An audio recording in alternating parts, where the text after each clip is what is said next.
Want to welcome as we continue our study through the New Testament Gospels, looking at the 250 events in the life of Jesus. And today we're looking at Jesus standing trial before Pilate. So they've been moving him, through the different courts and stuff, quickly trying to get him arrested or get him crucified. And so this is part of the thing. They have to take him to Pilate now, and then we'll see him go to Herod until eventually they're able to get him crucified. And so I'm going to do for Luke 23 verses 1 through 7 for this one, just because it goes into a little bit more detail. It says, "Then the entire council took Jesus to Pilate, the Roman governor. They began to state their case. This man has been leading our people astray by telling them not to pay their taxes to the Roman government and by claiming he is the Messiah, king. So Pilate asked him, 'Are you the king of the Jews?' Jesus replied, 'You have said it.' Pilate turned to the leading priests and to the crowd and said, 'I find nothing wrong with this man.'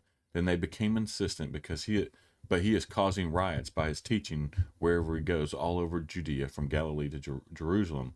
"Oh, he is a Galilean?" Pilate asked. When they said when they said that he was, Pilate then sent him to Herod, because Galilee was under Herod's jurisdiction, and Herod happened to be in Jerusalem at the time. And so we see here Pilate trying to say, "Hey, I don't want nothing to do with this. It's up to Herod now."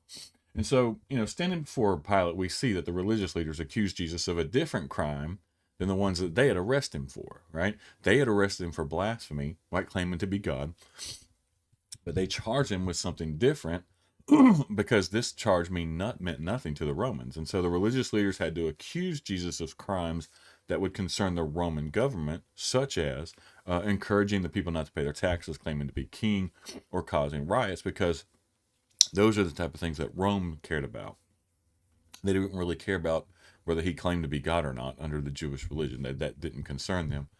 And so the interesting thing here is we see Jesus be silent on all these charges, and this fulfilled the the prophet Isaiah in Isaiah 53:7 that we see there.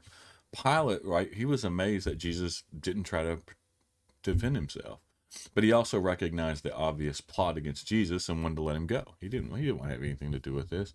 But Pilate was already under pressure from Rome. We're going to look into a little bit of that, to keep peace in his territory. And the last thing he needed was a rebellion over this quiet and seemingly insignificant man. So he's like, "Okay, you know what? I'm not having anything to do with this. Passing this dude along to Herod. You gave me an out. I'm going to take that out." And so we see this, and we're going to see a little bit of a back and forth, and then finally we're going to see obviously him be handed over to be crucified. But again, it's a sham trial. It's a sham, process that the Jews are trying to go through so quickly, because they want to, they know they don't have a case. They know that they got Judas to lie to get him to crucify him and all that. And so again, just a short little section that we're going to see, a little snippet that we're going to see here, and we're going to go through a little bit of these, and then finally we'll get to the crucifixion. We're actually the end of this week will end with Jesus' death on the cross. As always, I appreciate everyone for watching. I appreciate everyone taking the time to watch these, comment, have conversation. Those are fun, and I enjoy it. If you haven't subscribed to our channel, please go ahead and do so. It's the way we are able to spread this message and continue to grow, is by doing that. As always, I appreciate everyone for watching.